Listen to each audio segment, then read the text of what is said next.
안녕하십니까.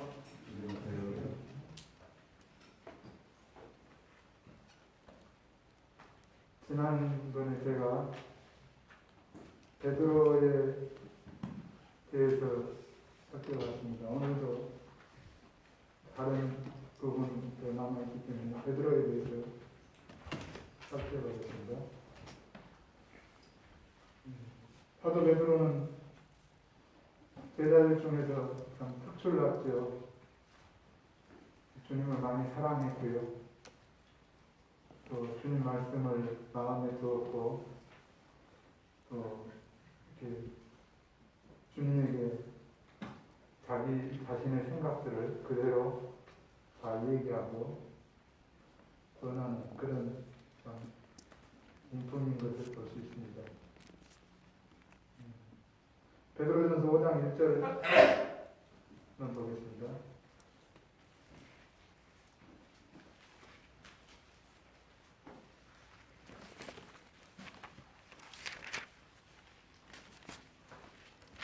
너희 중 장로들에게 권하노니 나는 함께 장로된 자요 그리스도의 고난의 증인이요 나타날 영광에 참여할 자니라. 너희 중에 있는 하나님의 양무리를 치되 억지로 하지 말고 하나님의 뜻을 따라 자원함으로 하며 더러운 이득을 위하여 하지 말고 기꺼이 하며 맡은 자들에게 주장하는 자세를 하지 말고 양무리의 본이 되라. 이 말씀을 보면 베드로 사도께서 주님을 참 많이 배우시고 잘 닮으셨다는 것을 볼 수가 있습니다. 너희 중 장로들에게 권하노니 나는 함께 장로된 자요 자신을 높이지 않는 모습입니다. 하나님의 양무리를 치되 억지로 하지 말고 그 장로들의 자세를 말씀하고 있죠. 그런데 사도 베드로는 자신을 그리스도의 고난의 증인이라고 말씀하시고 나타날 영광에 참여할 자라고 말씀하십니다. 우리도 이 소망을 가지고 있죠. 그가 이런 깨달음을 어떻게 배웠을까요? 요한복음 1장 36절 42절 보면 그 동생 안드레가 자신을 이제 예수님 앞으로 이렇게 인도해서 소개한 사실을 볼 수 있습니다. 그때 주님이 너는 이름을 게바라 해라. 게바는 베드로라는 이름이죠. 돌멩이 이런 뜻이라고 그래요. 그렇게 해서 이름을 부여받습니다. 그런데 계속 그때부터 주님을 따른 것은 아니었는 것 같고요. 누가복음 5장에 보면 누가복음 5장으로 가보겠습니다.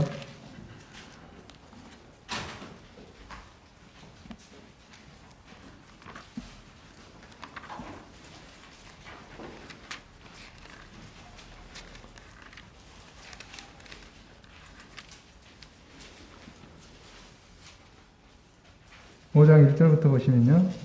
무리가 몰려와서 하나님의 말씀을 들을새 예수는 게네사렛 호숫가에 서서 호숫가에 배 두 척이 있는 것을 보시니 어부들은 배에서 나와서 그물을 씻는지라. 예수께서 한 배에 오르시니 그 배는 시몬의 배라. 육지에서 조금 띄우기를 청하시고 앉으사 배에서 무리를 가르치시더니 바닷가에서 이 베드로와 안드레하고 또 다른 동료들이 밤새 고기를 잡았는데 한 마리도 못 잡았습니다. 그때 주님이 배를 좀 빌려가지고 띄우라고 말씀하시고 그 몰려드는 사람들을 가르쳤어요. 아마 베드로의 마음에 감동이 있었을 겁니다. 말씀을 들으면서. 그리고는 주님이 깊은 데로 가서 그물을 내려 고기를 잡으라 이런 말씀을 하셨습니다. 그래서 베드로가 두말 않고 뭐라고 말을 하냐면은 우리들이 밤이 새도록 수고하였으되 잡은 것이 없지만은 말씀에 의지하여 내가 그물을 내리리이다. 이렇게 얘기합니다. 그 말씀 한마디는 깊은 데로 가서 그물을 내려 고기를 잡으라는 말씀 한마디였거든요. 베드로의 마음은 이미 그 군중들을 어떤 말씀으로 가르쳤는지는 잘 모르겠습니다만은 그 군중들을 가르치는 그 말씀을 듣고 감동이 됐던 것 같아요. 그렇기 때문에 우리가 말씀에 의지해서 그물을 내리겠습니다 했거든요. 이미 그물질을 다 하고 허탕치고 그 그물을 다 이렇게 씻어 놓은, 정리해 놓은. 그래서 오늘 밤에 다시 또 나와서 고기를 잡아야 되겠구나. 이렇게 아마 마음 먹고 해놨을 거예요. 어부들이 그물을 씻어 놓으면 이 일은 다 끝난 거잖아요. 그럼에도 불구하고 깊은 데로 가서 그물을 내리라 그러니까 그 말씀 한마디를 듣고 그대로 가서 하잖아요. 그래서 고기를 많이 잡았는데 2배 잠길 정도로 잡았어요. 그런 일이 아마 거의 일생에 드물 겁니다. 그렇게 고기를 많이 잡는 거는. 근데 베드로는요, 그 일에 성공한 사람이에요. 그 지역에 그의 집이 있었습니다. 그 집에는 장모님이 건강이 안 좋으셔가지고 집에 와서 요양하는 중이었어요. 그럴 뿐만 아니라 베드로는 배가 적어도 2척 이상은 있었습니다.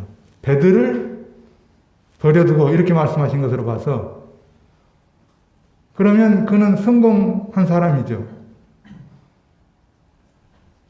그냥 근신이 끼니를 때울 정도로 고기잡이 하는 그런 사람이 아니고 그것을 업으로 삼고 집도 장만하고 배들도 가지고 있고 이런 사람이었어요. 근데 주님이 말씀 한마디 하니까 제가 말씀에 의해서 그렇게 하겠습니다. 주님의 역사를 보는 것은 저희들도 말씀을 받아들일 때 주님께서 하신 말씀에 제 마음이 믿음으로 화답할 때 역사가 일어나죠. 스가랴 대제사장이 성소에 들어가서 향을 태워드리고 거기서 이상을 봤죠. 나와서는 말을 못했잖아요. 왜 벙어리가 됐어요? 천사의 말을 믿지 않았기 때문에 벙어리가 됐죠. 근데 주님이 또 자기 고향에 가셔서 능력을 행하시려고 하는데 능력을 행할 수가 없으셨죠. 왜 그러셨죠? 고향 사람들이 주님을 받아들이지 않고 믿지 않았기 때문에.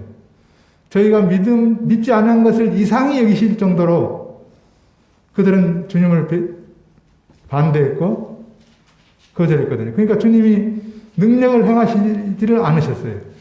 행하시지 못하셨더라 이렇게 나와 있거든요. 그리고 그냥 병자들만 조금 이렇게 고쳐주는 그런 정도의 일을 하셨거든요. 주님이 능력이 부족해서 그러실까요? 아니죠. 그 주님을 신뢰하지 않기 때문에, 믿지 않기 때문에 그렇게 된 거죠. 그래서 믿음이 하나님의 말씀을 이루는 역사를 이루게 합니다. 베드로는 그런 믿음을 가지고 있었어요. 그래서 고기를 많이 잡아갖고 와서 주님 앞에 와가지고 뭐라고 말하죠? 주여, 나를 떠나소서. 나는 죄인입니다. 우리가 주님의 어떠하심을 깊이 알면 알수록, 성경을 통해서 하나님의 어떠하심을 알면 알수록 내 속도 알게 되는데, 그래서 내가 죄인입니다. 나를 떠나십시오.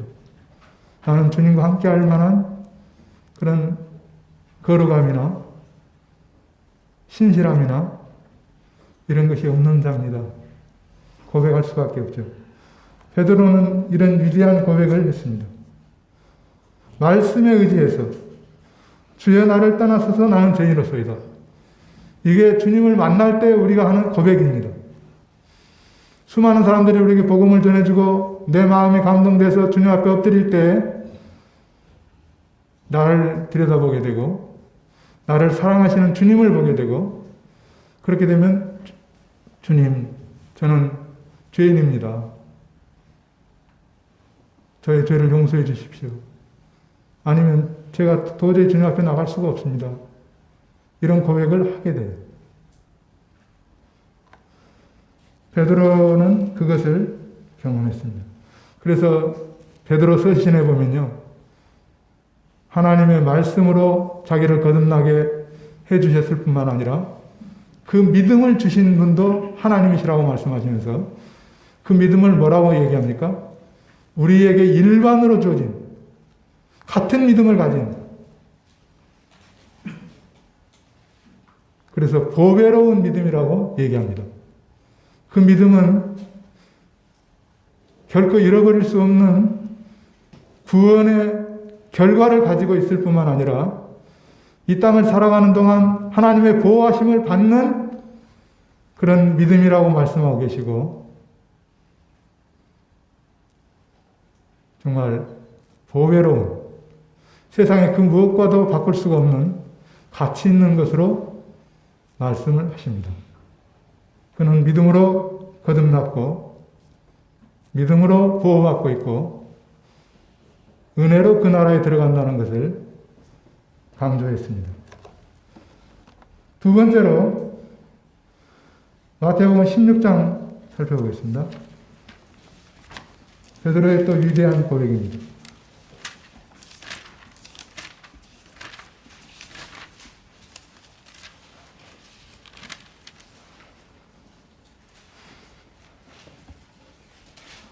이 말씀은 많이 들으신 말씀입니다.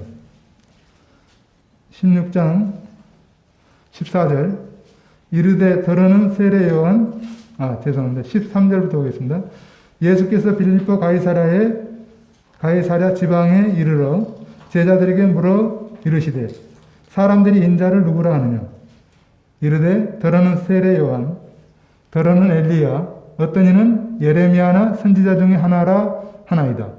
이르시되 너희는 나를 누구라 하느냐 시몬 베드로가 대답하여 이르되 주는 그리스도시요 살아계신 하나님의 아들이시니이다. 예수께서 대답하여 이르시되 바요나 시몬아 내가 복이 있도다. 이를 내게 알게 한 이는 혈육이 아니요 하늘에 계신 내 아버지시니라. 또 내가 내게 이르노니 너는 베드로라. 내가 이 반석 위에 내 교회를 세우리니 음부의 권세가 이기지 못하리라. 내가 천국 열쇠를 내게 주리니 내가 땅에서 무엇이든지 매면 하늘에서도 매일 것이요 내가 땅에서 무엇이든지 풀면 하늘에서도 풀리리라 하시고 이에 제자들에게 경고하사 자기가 그리스도인 것을 아무에게도 이르지 말라 하시니라. 수많은 사람들이 주님에 대한 여러 얘기들이 있었습니다. 어떤 사람은 세례 요한이다. 어떤 사람은 엘리야다. 또 예레미야다. 선지자 중에 한 사람이다. 다양한 의견들이 있었습니다. 지금 세상에 예수님이 어떤 분이냐고 물으면 이 모든 대답들이 다 나올 겁니다. 그럼 우리는 그 예수님을 어떤 분으로 믿습니까?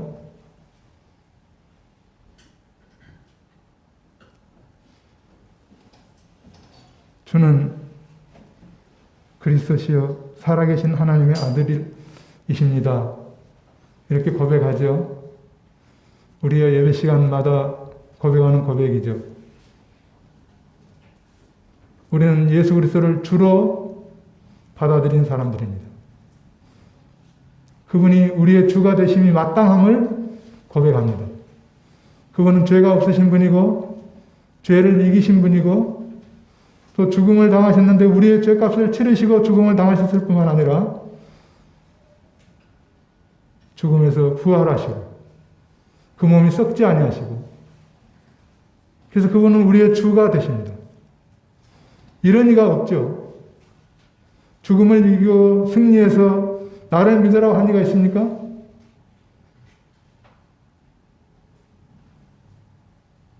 내가 길이요 진리요 생명이다.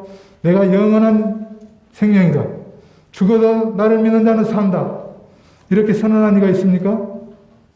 주님뿐이 없습니다. 예수 그리스도뿐이 없습니다. 그분이 우리의 주가 되십니다. 제가 믿음이 강해서 안전한 것이 아니라 그분이 저의 주가 되시기 때문에 제가 안전한 것입니다.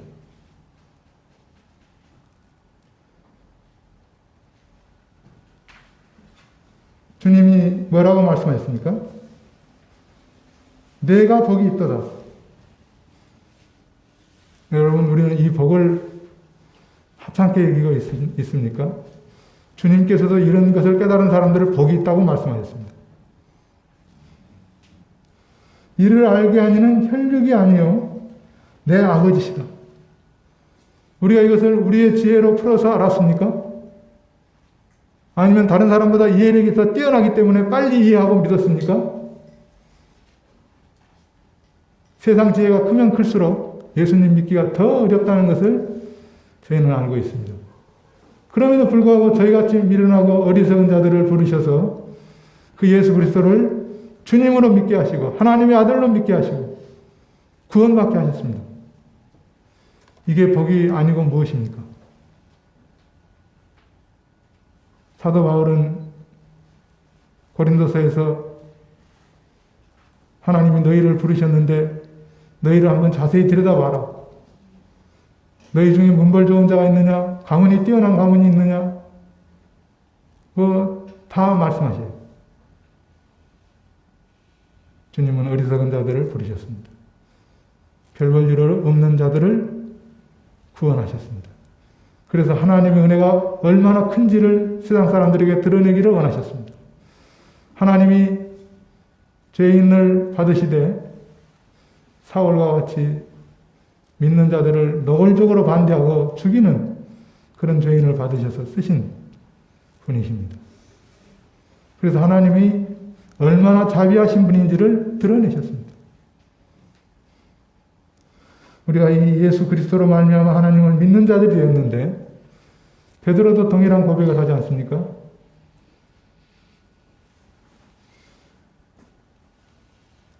우리의 지혜로 우리가 예수 그리스도를 아는 것이 아닙니다. 아버지 하나님께서 우리에게 그것을 알도록 하셨습니다. 베드로 후서 1장에 보면 그렇게 나오죠.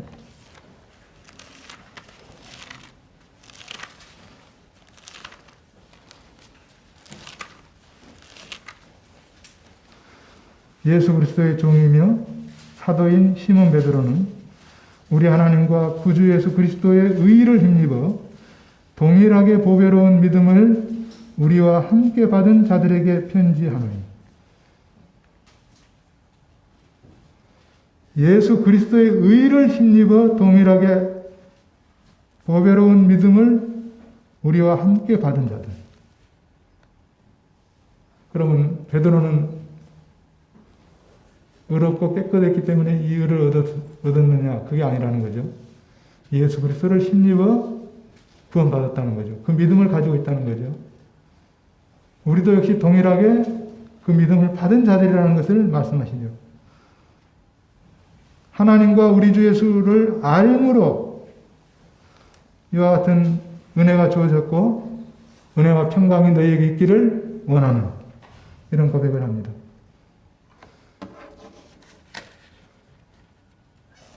이 반석 위에 내 교회를 세우리니 이 반석은 어떤 것이겠습니까? 베드로이겠습니까? 아니죠. 고린도전서 3장 10절로 11절에 보시면 사도 바울께서 각처에 다니면서 터를 닦아두고 그 터 위에 어떻게 세워야 될지를 주의하라고 말씀하실 때 그 터는 예수 그리스도라는 것을 우리가 알 수 있습니다. 베드로 전서에도 보시면 성전을 지을 때 그 모퉁이 돌, 기초돌이 우리 주 예수 그리스도라고 말씀하십니다. 우리는 산돌로서 그 기초돌 위에 세워지는 집으로 말씀하십니다. 우리 주님이 기초석이고 반석이시고 터이십니다. 그런데 어떤 사람들은 베드로가 그 터라고 생각하는 사람들이 있어요. 베드로 위에 여러분들이 교회가 세워진다면 그게 영원하겠습니까? 음부의 권세가 이기지 못한다고 말씀하셨는데 정말 그러겠습니까? 아니죠. 우리 주님이 터가 되십니다. 그래서 그 주님 위에 세워지지 않는 것들은 다 무너진다고 말씀하셨습니다.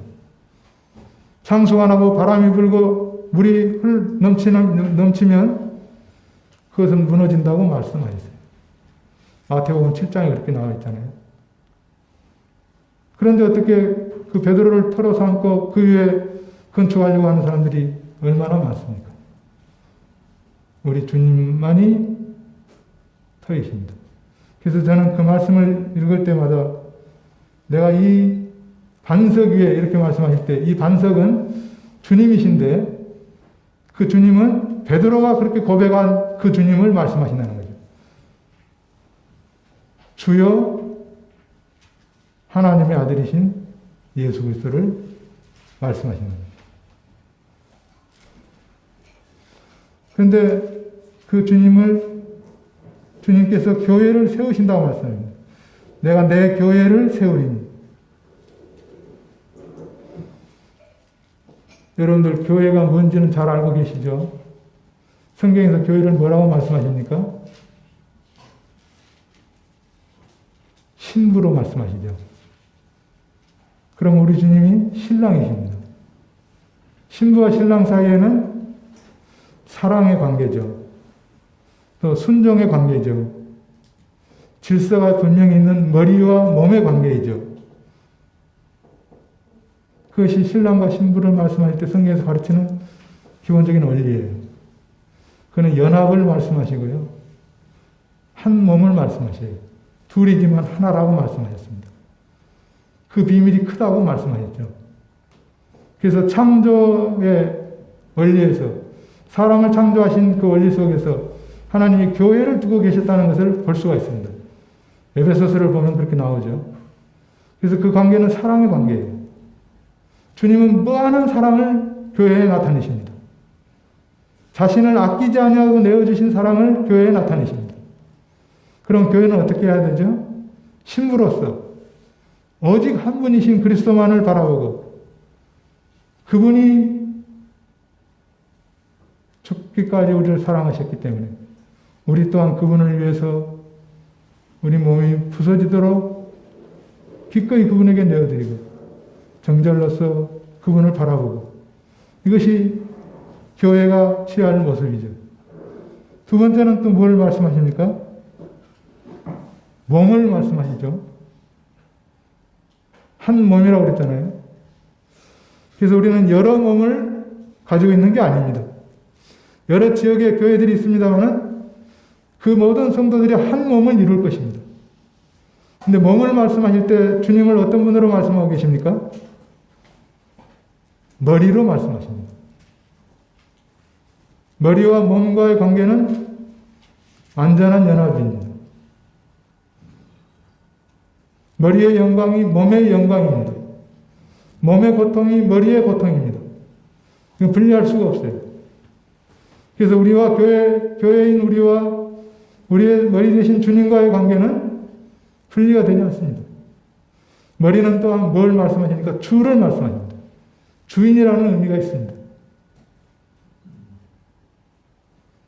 다윗이 전쟁에 나가서 이스라엘을 대표해서 골리앗과 싸울 때 여호와의 이름을 의지해 나갔는데 그는 온 이스라엘을 어깨에 짊어지고 나간 사람이었습니다. 그가 이기면 이스라엘이 이기는 것이고 그가 패하면 이스라엘이 패하는 것입니다. 우리 머리 대신 주님도 우리와 똑같은 관계입니다.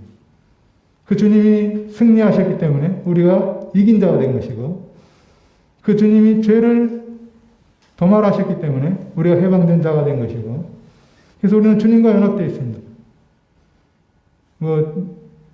베냐민과 야곱이 그 생명이 서로 결탁되어 있다 그렇게 얘기하죠.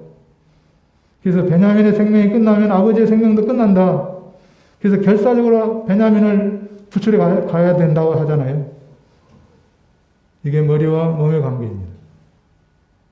우리 주님과 우리 사이는 나눌 수가 없습니다. 주님이 음부의 권세를 이기신 것처럼 우리도 음부의 권세가 우리를 더 이상 해롭게 하지 못하고 우리는 승리자가 된 것입니다. 그럴 뿐만 아니라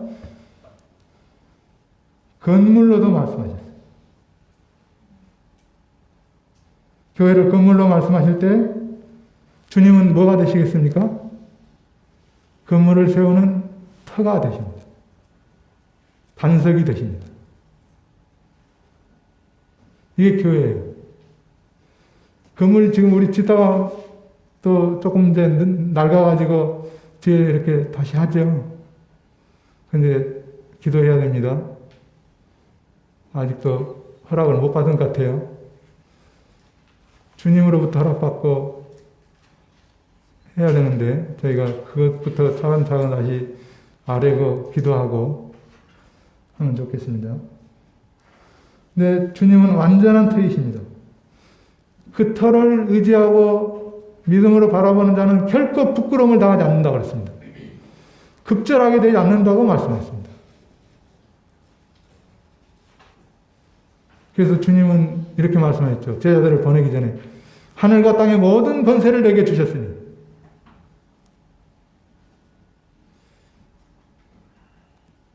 그 모든 권세를 가지신 분이 주님이시죠. 그분의 틀을 무너뜨릴 수 없어요. 디모데 전서가 그렇게 나와 있죠. 교회는 진리의 기둥과 터라고. 근데 그 진리의 기둥과 터가 어디에 세워져 있습니까? 반석이신 그리스도 위에 세워져 있는 것입니다. 다른 것은 다 무너질 겁니다. 여러분들이 어떤 사람을 따라가거나 어떤 사상을 따라가거나 어떤 사회적인 가치를 쫓아간다면 그 모든 것들은 무너질 거예요. 그리스도 외에 다른 터가 없기 때문에. 또 교회를 밭으로 비유했죠. 이게 다 비유들입니다. 밭과 같다 그런 거죠. 그럼 주님은 어떤 분이십니까? 그 밭의 농부이시고 거기서 나오는 소출을 취하기를 원하시는 그런 분이시라는 것을 알 수 있죠. 우리는 그와 같은 일을 위해서 수고하는 것이죠. 계시록 1장 20절에 보시면 7교회를 7등대라고 말씀하죠. 그 등대가 주인이신 주님의 손에 들려 있습니다. 우리의 교회는 누구의 손에 들려 있습니까?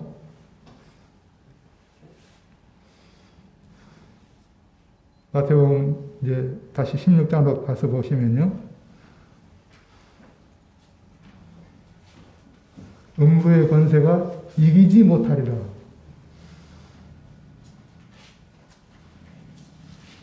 빌립보서 2장에 보시면 주님이 참 말할 수 없이 낮아지셨습니다. 나를 구원하시기 위해서 그렇게 자신을 낮추셨습니다. 몸을 입고 오셨습니다.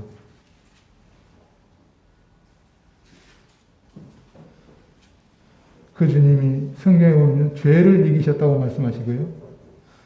우리도 그 주님과 함께 세상을 이긴 자들로 말씀하시고요. 또 사망을 이기셨다고 말씀하시고요. 우리 또한 사망의 몸을 이긴 자들로 말씀하시고 마귀를 이긴 자들로 말씀하십니다. 그러면서 세상이 감당치 못하는 자들로 말씀하십니다. 형제자매님들, 우리는 이긴 자입니다. 지금은 이 땅에 있는 동안에는 여러 가지 것들에게 굴복하는 그런 모습입니다만은 이거는 주님의 때가 되면 바뀝니다. 우리는 아들의 형상을 담도록 부름을 받으셨고 영화롭게 된 자들로 말씀하고 계시기 때문에 결코 우리는 실패한 자들이 아닙니다. 이긴 자들입니다. 반드시 그 이김을 드러내실 것입니다. 그렇게 약속하신 분이 하나님이시기 때문에 그렇습니다. 우리의 머리로부터 나오는 어떤 사상이나 어떤 위대한 종교 지도자의 생각이나 그런 것이 아니에요. 하나님께서 그 아들 예수 그리스도를 통해서 우리에게 주어지신 분기심. 이스라엘 백성들이 전쟁에 나갔을 때 전쟁에 나가지 않은 사람들도 그 전쟁에서 탈취한 탈취물들을 소유했습니다.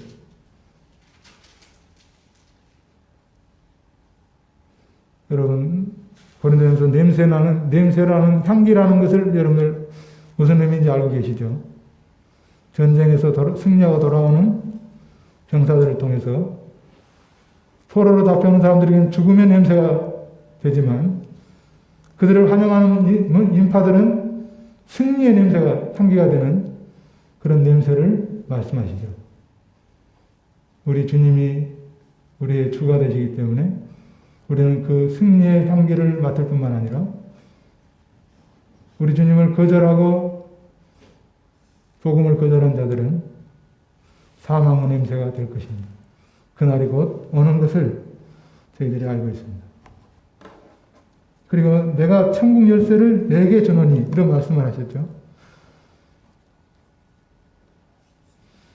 요한복음에 보면 네가 죄를 사하면 사해지고 죄를 두면 그대로 있게 된다고 말씀하시기도 하셨습니다.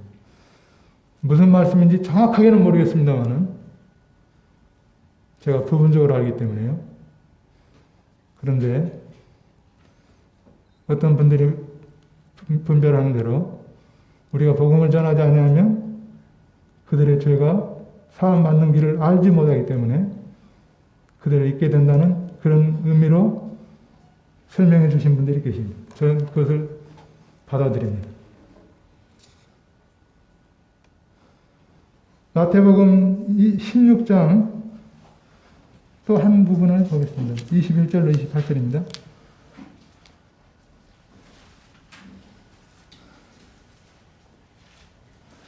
이때로부터 예수 그리스도께서 자기가 예루살렘에 올라가 장로들과 대제사장들과 서기관들에게 많은 고난을 받고 죽임을 당하고 제3일에 살아나야 할 것을 제자들에게 비로소 나타내시니 베드로가 예수를 붙들고 항변하여 이르되 주여 그리 마옵소서. 이 일이 결코 죽게 미치지 아니하리이다. 예수께서 돌이키시며 베드로에게 이르시되 사단아 내 뒤로 물러가라. 너는 나를 넘어지게 하는 자로다. 내가 하나님의 일을 생각지 아니하고 도리어 사람의 일을 생각하는도다 하시고.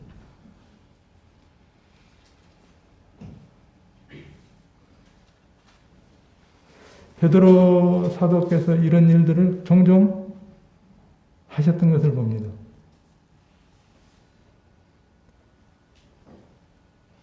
여기서는 주님을 붙들고 주님이 예루살렘에 올라가셔서 고난을 받고 죽임을 당하고 부활하실 것을 말씀하실 때 그런 일이 결코 주님에게 일어날 수 없습니다 하고 말합니다. 결코라는 말을 참 많이 썼어요. 주님 앞에 나아갔을 때. 여러분도 그런 말씀을 잘 하십니까? 근데 그거는 잘 못 쓰면요. 우리가 쓸 말이 아니라는 걸 알 수 있어요. 잘 생각해 보면. 결코라는 말은요. 제가 그만큼 능력이 있다든지 힘이 있다든지 무슨 뭐가 있어야 하는 말이지 저는 그렇게 할 수가 없는 사람이기 때문에 결코라는 말을 쓰기 어렵죠. 근데 베드로는 그런 말씀을 많이 하셨어요. 주님을 붙들고 결코 그렇게 할 수 없습니다. 또 하늘로부터 보자기가 내려왔잖아요. 배가 고프니까. 그래서 하늘에서 보자기가 내려오면서 하늘에서 음성이 났어요. 잡아먹으라 그러니까. 저는 어려서부터 그런 것은 절대 안 먹었습니다. 결코 먹지 않습니다. 또 제자들 발을 씻길 때도 아마 그것도 결코라는 말이 나올 것 같은데. 결코 내 발은 씻을 수 없습니다.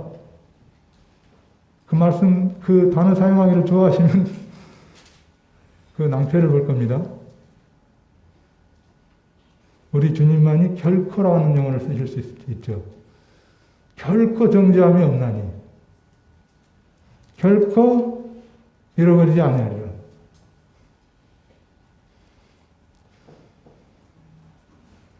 근데 뭐라고 말하죠? 처음에는 주여 이렇게 얘기합니다. 누가복음에서 이렇게 바닷가에서 이제 주님을 만났을 때는 처음에 선생이라고 얘기합니다. 선생이요, 우리가 밤이 맞도록 수고했지만 얻은 것이 없습니다. 근데 말씀에 의지해서 하겠습니다. 그래서 고기를 많이 잡아갖고 와서는 주여라고 얘기합니다. 우리도 그렇게 바뀌죠? 처음에는 위대한 선생님, 놀라운 말씀을 나타내신 분, 그런데 그분이 우리 주님이십니다. 베드로는 그걸 잘 알았습니다. 그래서 주여, 주님 얘기합니다. 근데 그 다음에 뭐라고 그러죠? 그렇게 할 수 없습니다. 그럼 앞에 주자를 빼든가 해야 되잖아요. 제가 그럴 때가 많습니다. 정말 그분은 나의 주님이신데 제가 너무나 소홀히 대하고 제 마음대로 다 해놓고 그 다음에 도와달라고는 주님께 부르짖고,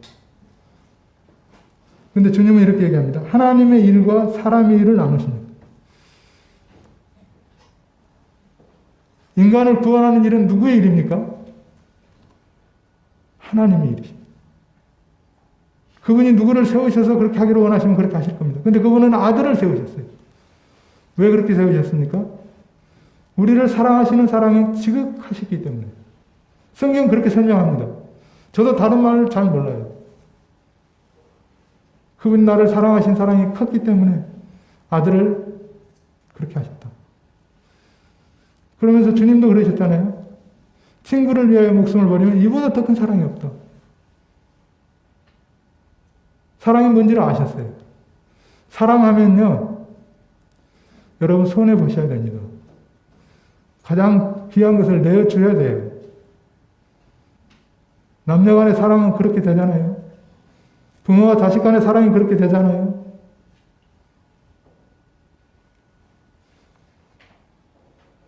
하나님의 일이 그런 것이었어요. 그래서 사람으로부터 난 것이 아닙니다.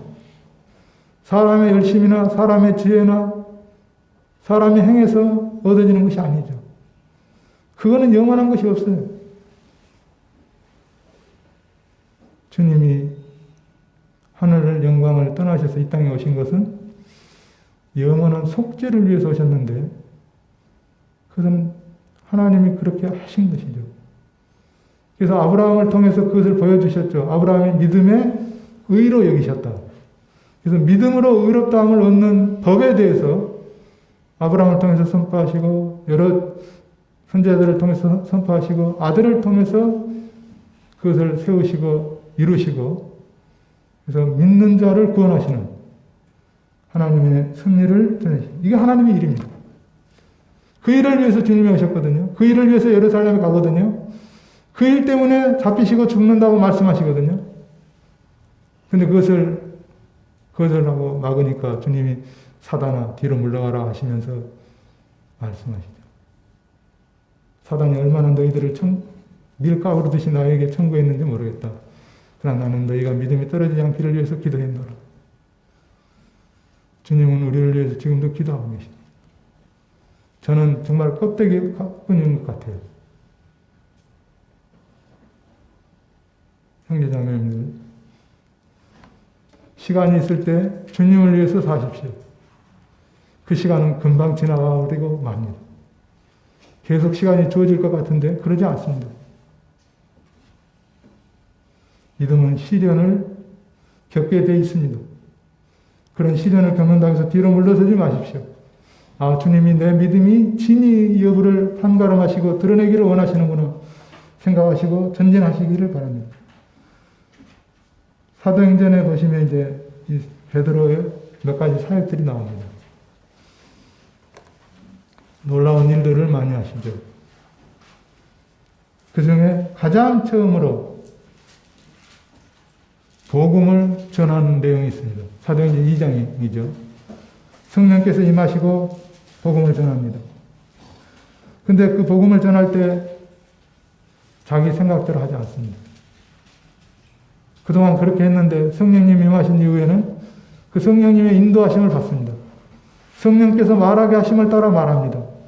사도들과 함께 서서 독자적으로 나는 너희들과 다르다고 그렇게 말했던 베드로가 이제는 사도들과 함께 서가지고 말을 하기 시작합니다. 근데 그 내용이 전부 다 무엇입니까? 내가 주님을 언제 이렇게 만났는데 뭐 어쩌고 이런 내용이 아니에요. 예수 그리스도께서 하나님의 보내심을 받아서 우리 가운데 오셨는데 우리는 그 주님을 알지 못하고 내어주었고 그것도 이방인의 손을 빌려서 내어주었고 그러나 하나님은 구약에서 말씀하신 대로 다윗에게 말씀하신 대로 그 몸이 무덤에 묻혀 썩지 않도록 하시고 부활하셔서 우리의 주가 되게 하셨다. 그래서 그분의 성육신, 고난, 부활, 영광을 말씀하시면서 그를 믿는 자는 구원을 받는다고 선언합니다. 사도 베드로는 그 부활의 증인이요, 고난의 증인이요, 영광을 함께 누리게 될 자라고 고백하고 서신을 기록했던 것처럼 그런 고백을 합니다. 그때 주님이 몇천 명을 구원하시죠? 3천 명이 구원을 받습니다. 정말 하나님은 약한 자를 들어서 쓰시고 어리석은 자를 들어서 지혜로운 자들을 부끄럽게 하시고 그런 일을 하신 것을 볼 수 있습니다. 그런데 그것이 지금 다 드러나지는 않았어요. 하늘나라에 가면 그것이 확연하게 드러날 것입니다. 세상에 그 유명했던 사람들이 그 수많은 지혜를 가지고 많은 사람들을 가르치고 했던 그런 사상가들이 다 그리스도 앞에서 울부짖을 것입니다. 그런데 별 볼 일 없는 우리들은 그 영광의 나라에 들어가서 주님을 찬미하며 그 은혜를 높일 것입니다. 그렇지 않겠습니까? 우리는 그 소망이 있습니다.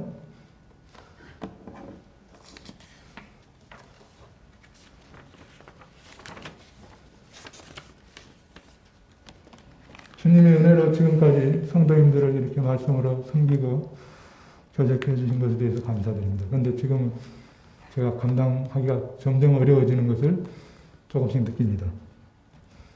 형제 자매님들이 기도해 주시고요. 또 제가 감당치 못하더라도 귀한 형제님들이 많이 계시기 때문에 주님께서 우리 가운데 풍성하게 말씀을 나타내 주시기를 기도합니다. 또 성도님들은 베드로처럼